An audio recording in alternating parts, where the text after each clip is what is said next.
All right, guys. So here's where we really start getting into the meat of the first chapter. So this is graphing quadratics in vertex form. So vertex form is whenever we have an equation that looks something like this: y equals some number, parenthesis, x, plus or minus some number. There's going to be a little 2 exponent, plus or minus some number.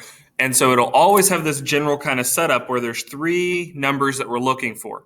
And we just need to know what these numbers do.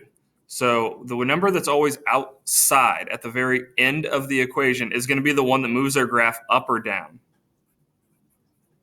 Up if it's positive, down if it's negative, just like it is on the graph. The positive numbers are up here, the negatives are down there. Now the one on the inside moves left and right. But the hard part to remember is that it does the opposite of what you would think. Meaning if it's positive, it's actually going to shift it to the left over here in these negative values. And if it's a subtraction, it actually moves it to the right. This isn't just a silly rule that's made up. There's mathematical reasons behind it. I'll spare you from listening to me blab about them. But you just have to remember that middle number on the inside always does the opposite of what you would think. Adding goes left, subtracting goes right. And then finally, the number out front is going to stretch or squish our graph. And I'll show you what I mean by that. Stretch or squish. So you can see how this is kind of this U shape right here. But if I take this dot and move it either further out or further in, this would be the idea of stretching it out. This would be the idea of squishing it in. Okay, so let's set our vertex first is always the best idea. So I need to go, let's see, -2 is going to be my left and right number. And I have to remember it's the opposite. I don't just go to -2. I'm going to go to +2 because the inside number always does the opposite. But on the outside, it does what you would think. This is your up and down number, and it's subtraction, so I'm just going to take it down 6. So right 2, down 6 is where my vertex is.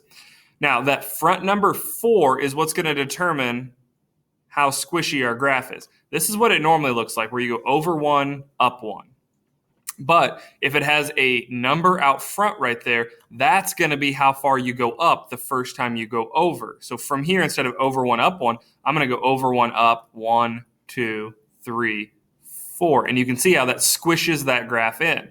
Sometimes we'll have a fraction or a decimal, and we have to treat it like slope, where we're going to actually go, over some and up some. But if it's a whole number, you just go over 1, up 1, 2, 3, 4, whatever that number is right there. And that's our parabola. That's how we graph from vertex form. This would be a great thing to start making some notes for your quiz day.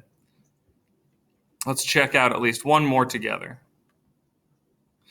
All right. So this one looks a little weird, right? It doesn't look quite the same. And if it's what's happening is it's missing this left and right number. You could almost think about it like this: 3 parenthesis x plus 0 squared plus 1. See, all I did is add a plus 0 on there with the x.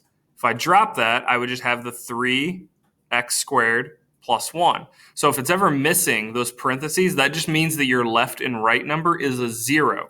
So this time our vertex is going to stay right in the middle, and I just have to go up 1 because of the plus 1 right there.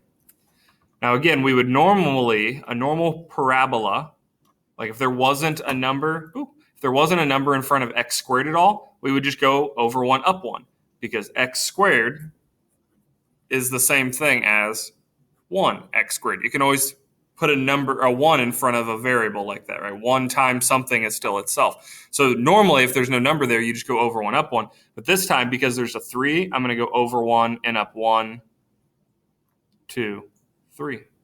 And that should be all there is to it. I went left and right 0 because there was no number being added next to the x. I went up 1 because of the last plus 1 there. And then I used that to decide how squishy my graph should be. And that's all there is. As always, let me know if and when you have your questions.